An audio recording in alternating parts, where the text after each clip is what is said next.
untuk pertemuan kali ini adalah penggunaan Microsoft Project atau Project Libre. Nah, Project Libre ini adalah sebuah software yang dipakai untuk banyakkan oleh para konsultan nantinya untuk melakukan penjadwalan dan beberapa hal-hal yang detail tentang konsultasi. Jadi untuk lebih jelasnya saya serahkan langsung kepada Ibu Novi. Baik, terima kasih Bapak Ibu sekalian, selamat siang. Assalamualaikum warahmatullahi wabarakatuh. Siang ini saya akan melanjutkan materi minggu lalu, yaitu berupa penggunaan Microsoft Project. Kita akan menggunakan software Project Libre. Project Libre ini software yang bisa kita download gratis. Tujuan dari Project Libre ini, seperti yang tadi telah disampaikan oleh Mas Faisal, tujuannya adalah untuk mengelola, membuat perencanaan project, itu baik mulai dari kegiatannya, sumber dayanya, sampai dengan biayanya. Tujuannya ini diharapkan nanti para konsultan maupun peneliti ini mampu merencanakan kegiatan lebih detail, baik itu berbasis aktivitas, mulai dari sumber daya manusianya, materialnya, maupun biayanya. Nah, langkahnya ini yang pertama kita harus install dulu Project Libre, itu bisa di-download gratis. Kemudian untuk buku panduan banyak sekali bisa kita dapatkan di toko-toko buku mengenai Microsoft Project. Ya, untuk komponen dalam Microsoft Project ini hari ini akan kita perkenalkan 1 sampai 5 item dulu, semoga waktunya cukup. Ini yang pertama ada task. Task itu merupakan rangkaian dari kegiatan. Kemudian duration, ini durasi berapa lama kegiatan itu akan dilakukan. Kemudian yang ketiga start, kapan kegiatan itu akan dimulai. Finish, kapan kegiatan akan berakhir. Kemudian ada yang terakhir predecessor, ini keterkaitan antara pekerjaan satu dengan pekerjaan lainnya. Sebelumnya Bapak Ibu sudah menginstal semua untuk Project Libre-nya? Sudah ya? Oke. Ya, saya perkenalkan satu persatu dulu, nanti mungkin kita bisa lanjut langsung ke latihannya. Nanti yang pertama ini kita akan buka aplikasinya dan akan keluar seperti ini. Di situ akan ada tulisan Welcome to Project, ada create subjeknya. Kita isikan nama kegiatan projectnya. Ya, ini bisa langsung kita klik, kemudian kita isikan kegiatannya. Akan tampil tabel seperti ini, ada project name, itu diisikan nama kegiatan, kemudian manager di sini maksudnya adalah penanggung jawabnya, PJ-nya, ya, PI-nya. Kemudian diisikan kapan kegiatan itu akan dimulai, kemudian ada note atau catatan, ini bisa diisi berupa deskripsi singkat tentang kegiatan itu, siapa kliennya, kemudian periodenya berapa lama, sumber pendanaannya, dan sebagainya. Ya, selanjutnya kita bisa save dulu. Save-nya sama seperti save seperti biasanya. Kita tinggal klik tombol save, kemudian kita beri nama proyeknya. Itu terserah mau diberi nama proyek apa. Ya, kemudian akan kita mulai mengisi kegiatannya. Di sini kita isikan dulu semua kegiatan yang ada di kegiatan itu, baik dari kegiatan besarnya maupun kegiatan-kegiatan kecilnya, sub-subnya itu kita tuliskan dulu saja. Ya, nanti tampilannya bisa seperti ini, di situ ada kegiatan 1, 2, 3, 4, dan seterusnya, sesuai dari proyek Ibu dan Bapak sekalian. Nah, dari kegiatan-kegiatan besar ini kita bisa menyusupkan sub-kegiatan. Caranya ya kita tinggal, ada dua cara. Yang pertama itu kita bisa langsung blok di bawah kegiatan besar, itu kita blok. Kemudian nanti kita klik tombol insert. Dia akan otomatis menjadi sub kegiatan. Kemudian kita isikan sub kegiatannya. Atau bisa juga dari tadi awal Bapak Ibu menuliskan semua kegiatan, baik itu kegiatan besarnya maupun kegiatan kecilnya. Kemudian nanti yang kegiatan-kegiatan kecil itu kita blok. Setelah kita blok, kita klik tombol indent. Di situ ada tombol indent di sebelah insert itu bisa kita klik, nanti dia akan otomatis menjadi sub kegiatan. Ini kemudian selanjutnya kita akan mengisi ke bagian durasi.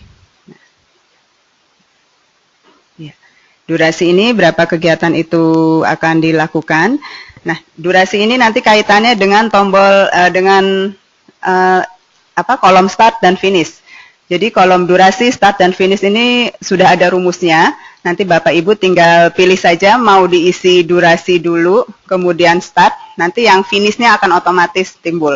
Atau start dulu, kemudian finishnya, maka durasinya yang akan timbul. Gitu. Jadi dari ketiga itu silahkan dipilih mana yang mau, dua di antara yang mau diisi duluan. Dia akan otomatis terisi. Ya, ini seperti yang tadi saya jelaskan dari tombol start. Ya, untuk mengisi tanggal di kolom start itu kita bisa klik di tabelnya, itu akan keluar kalender. Jadi kita tidak perlu mengisi manual, tinggal klik saja mau dimulai tanggal berapa.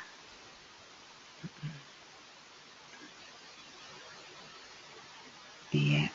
Ini kemudian setelah itu ini kita bisa pilih finishnya dulu, atau nanti ibu bapak mau mengisi durasinya dulu itu silahkan juga. Kalau di sini yang kami contohkan kita mengisi start dan finishnya. Ya, sama, caranya sama. Nanti diklik di kolom finish itu akan keluar kalender. Nah, ini durasi akan otomatis keluar.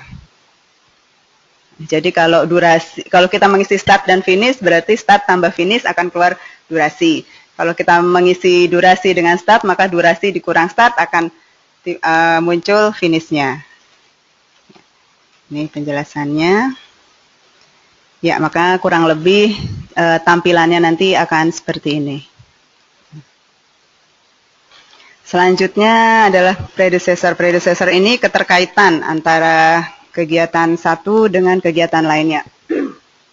Misalnya kegiatan satu dilakukan setelah kegiatan 2 dilakukan setelah kegiatan 1 selesai, maka di baris nomor 2 itu kita isikan 1. Oh, ini contohnya kita pakai sub ya, pakai sub task. Jadi misalnya meeting internal ini sudah bertemu dengan stakeholder harus dilakukan setelah meeting internal selesai, maka predecessornya kita isi 2. Kita akan lihat di kolom paling kiri itu yang untuk memunculkan predecessornya. Kemudian misalnya kegiatan 2 itu ada di nomor 4, selesai, kegiatan ketiga baru bisa jalan, maka di predecessornya ditulis angka 4 sesuai dengan nomor kegiatan 2. Dan seterusnya. Dari sini mungkin ada yang mau ditanyakan? Ya, nanti akan tampilnya seperti ini.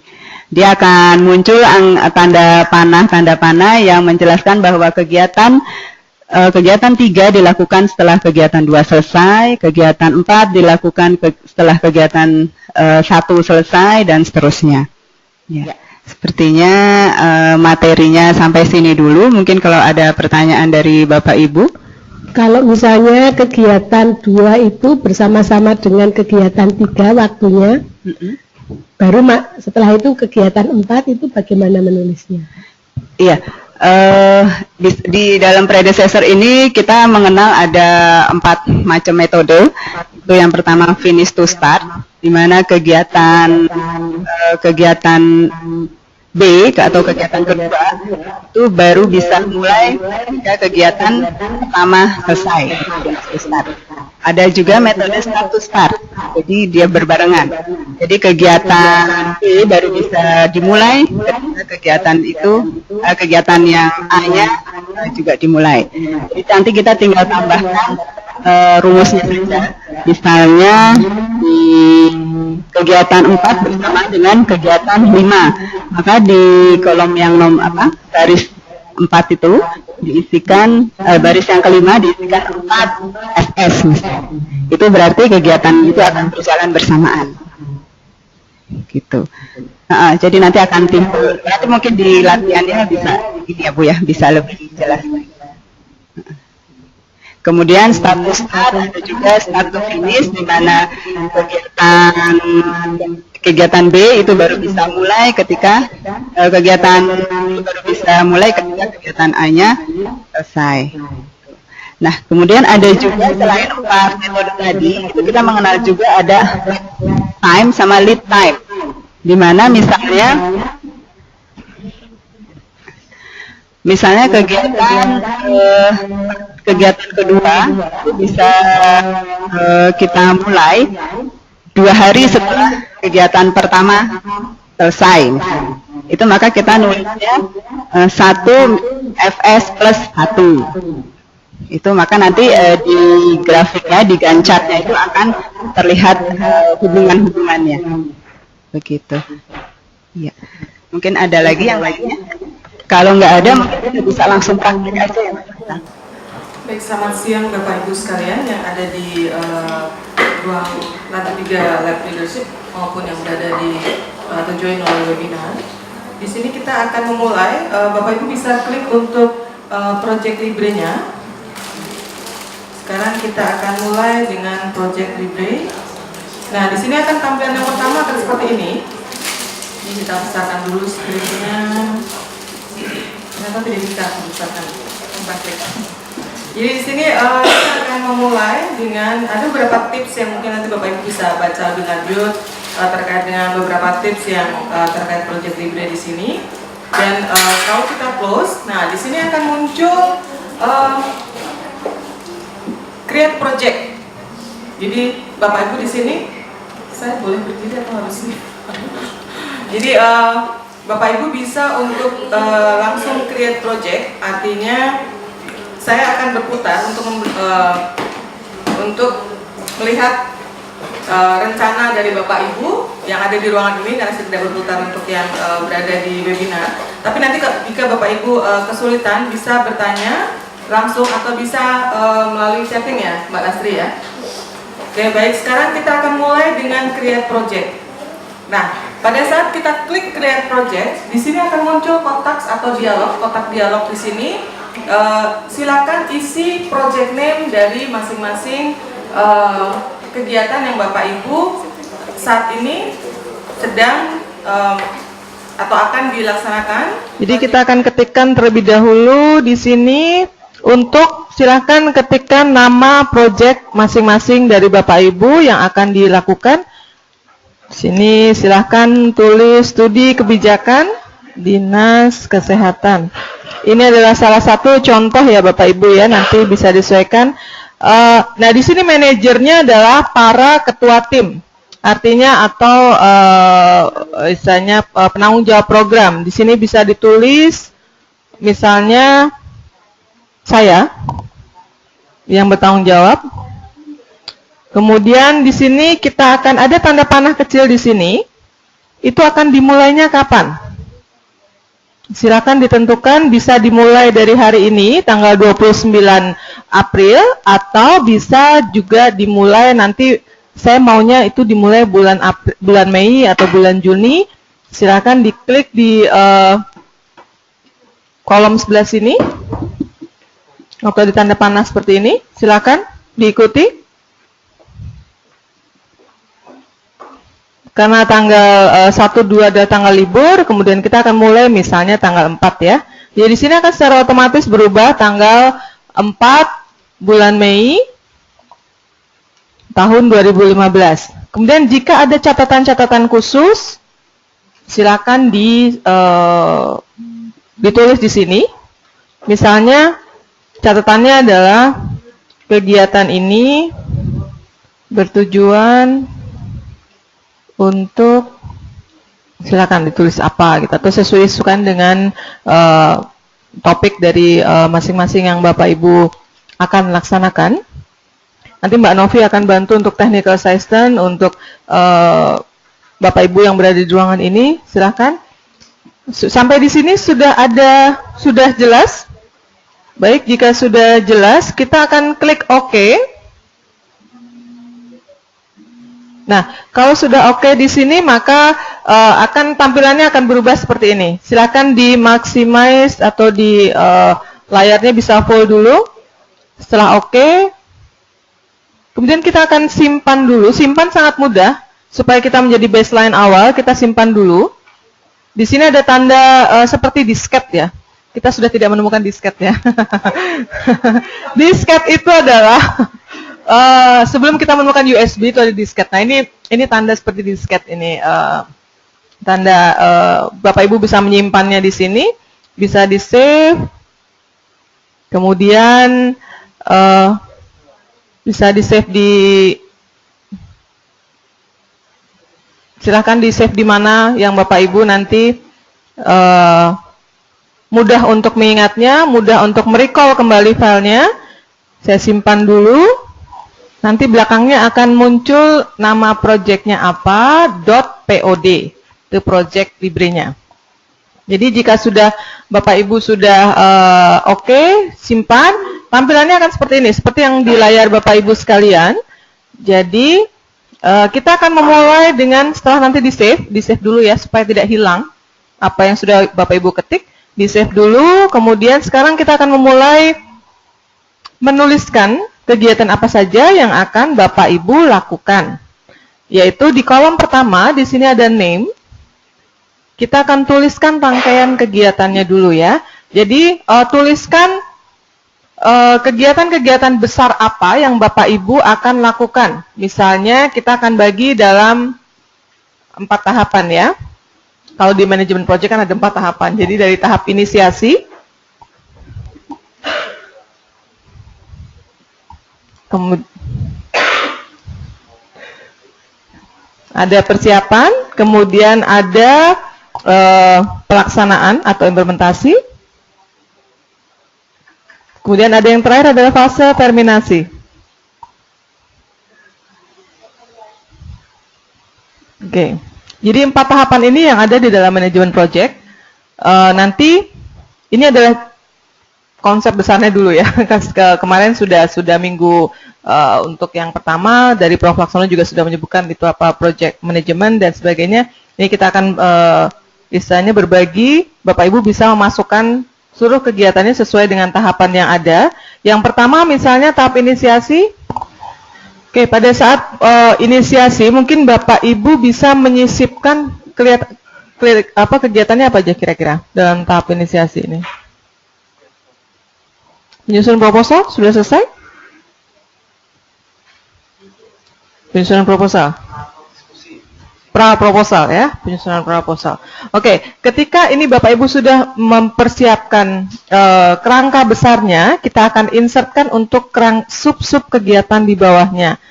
Nah, Bapak Ibu bisa kursornya ditaruh di baris yang kedua. Kemudian nanti kita akan, karena ini merupakan bagian dari task atau kegiatan, di sini akan kita insert ya. Tinggal diklik aja, sangat mudah. Ada tanda panah di sini, di atas, kemudian ada tanda panah di sini, yang warnanya hijau. Nggak akan berubah sama ya, tiba-tiba menjadi merah gitu. Nggak, di sini ada warnanya hijau, silahkan diklik, atau mau tambahkan lagi, tidak masalah. Jadi di tahapan inisiasi, atau tahapan yang pertama ini, misalnya ada penulisan, apa tadi Mas Budi? Pra-proposal ya. Kemudian tentunya akan ada misalnya pertemuan-pertemuan internal di sini. Oke. Ya. Silakan Mbak Novi bantu saya untuk mengetikkan ya.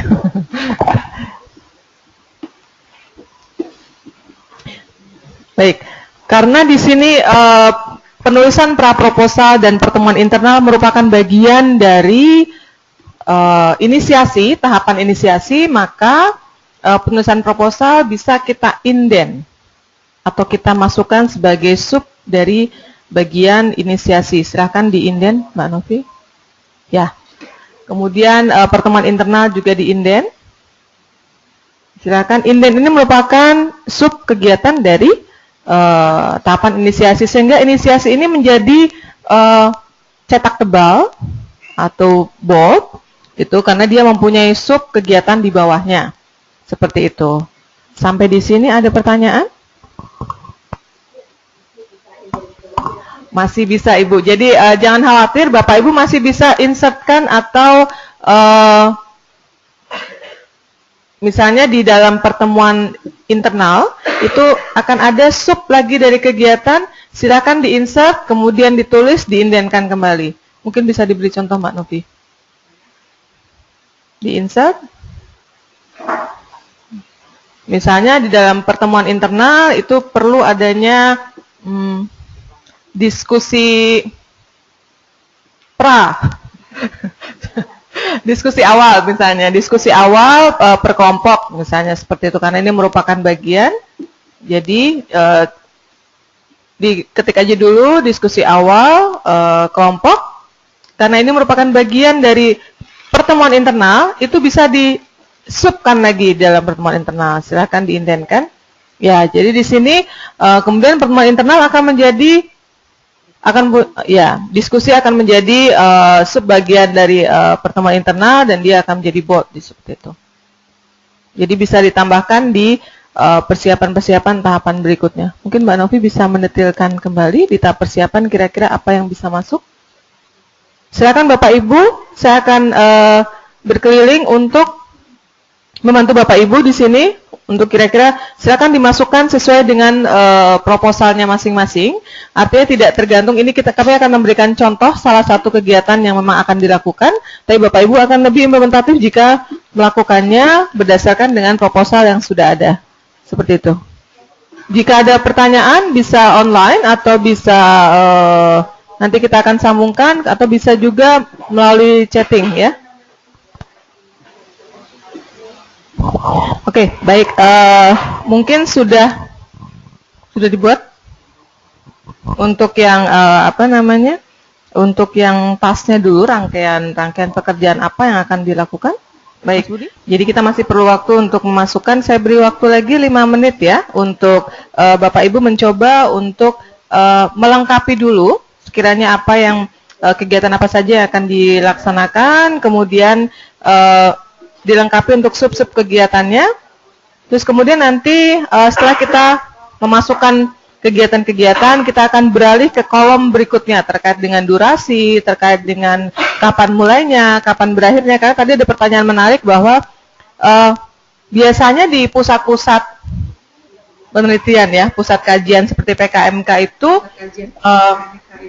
kalau standarnya adalah standar kerjanya ya, 1 hari adalah 8 jam, tetapi terkadang atau dalam 1 minggu kita 40 jam, tetapi pada kenyataannya mungkin teman-teman di sini atau Bapak Ibu yang mengikuti webinar di sana bisa lebih, atau hari Sabtu itu bisa dipergunakan, nanti kita bisa adjust di situ. Cuma memang biasanya yang dipergunakan adalah yang standar 5 hari kerja, 1 hari itu 8 jam, sehingga 40 jam dalam 1 minggu. Seperti itu. Baik, saya kasih waktu sekitar 5 menit untuk menyelesaikan dulu. Nanti setelah itu kita akan berpindah ke kolom berikutnya.